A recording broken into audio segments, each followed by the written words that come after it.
Welcome back to the Deliverance Aftercare Podcast. My name is Dr. Shakita, and it is my hope that you've made the decision to place your life completely in God's hands. Don't stagger with what you want to keep control over. Stop trying to negotiate with God by praying for a compromise, because your compromise is a foothold to Satan, and your struggle for control builds habits, strongholds, delays, defeat, and unnecessary pain, strain, and stress. Don't be entangled with the yoke of bondage simply because you're uncomfortable with being free in God and allowing Him to lead. Psalms 37:23-24 reads as this: The Lord directs the steps of the godly. He delights in every detail of their lives. Though they stumble, they will never fall, for the Lord holds them by the hand. Let the Lord hold your hand and direct your steps. Now, in order to maintain your deliverance and keep your life in God's hands, it is imperative that you surround yourself with like-minded individuals who strive to live a free life in Christ. If you can't maintain your deliverance with your current friend group, an adjustment needs to be made. It isn't to say that you can no longer communicate with specific friends or relatives, but if you can't say no and your character type is passive, then that means that you aren't strong enough to stay in salvation and that you will submit to the works of the enemy when offered. Build up your faith and be encouraged by believers. A way of doing this is by attending Bible study at your local church and or joining a small group.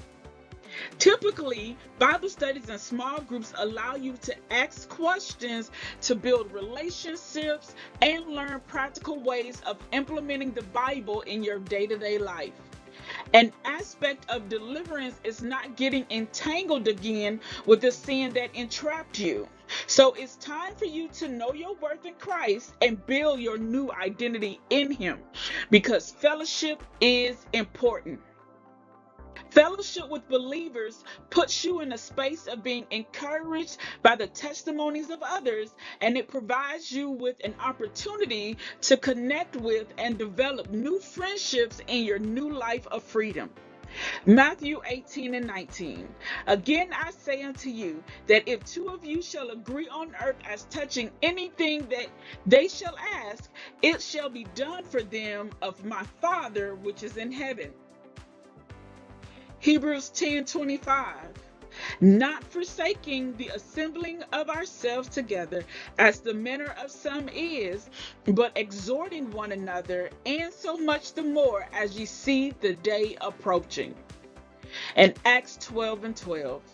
And when he had considered the thing, he came to the house of Mary, the mother of John, whose surname was Mark, where many were gathered together praying. It is very important, it is very vital for your freedom, for your salvation, and the maintenance of your deliverance to fellowship and to gather with like-minded believers who are pursuing Christ. Be intentional this week and choose to engage with Christian believers who are sincerely trying to live right without compromising their salvation and freedom. Find people who are working daily to live the word as they learn it. Get connected with and involved in a Bible study and or small group that will help you grow in the knowledge of God and His Word as you work on your identity in Christ and maintaining your deliverance.